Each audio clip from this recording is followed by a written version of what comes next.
اخبار سريعه لنادي الزمالك. ما تصدقش اللي يقول لك ان بنتايج هيطلع من الزمالك. بنتايج اللعيب الاجنبي الوحيد اللي الزمالك مش هيفرط فيه.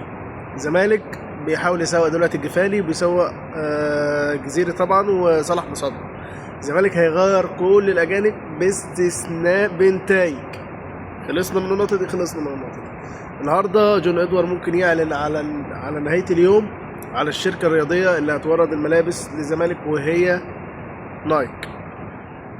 طيب ايه تاني؟ الزمالك هيبتدي يعلن على المدير الفني ممكن بعد بكره او بعد بعده بكتير، يعني التلات اخر النهار ممكن نسمع مين المدير الفني للزمالك. طيب ايه تاني؟ الزمالك من بعد المدير الفني ما هيجي ممكن من يوم الخميس هتلاقي الصفقات ابتدت تعلن. طب صفقات في ايه؟ انا قلتها في اللايف امبارح، ممكن اقولها لك بعد شويه كده في فيديو ملخصها لوحدها، ولكن دي الاخبار الاكيده اللي انا بقولها لك اللي هتحصل في الزمالك.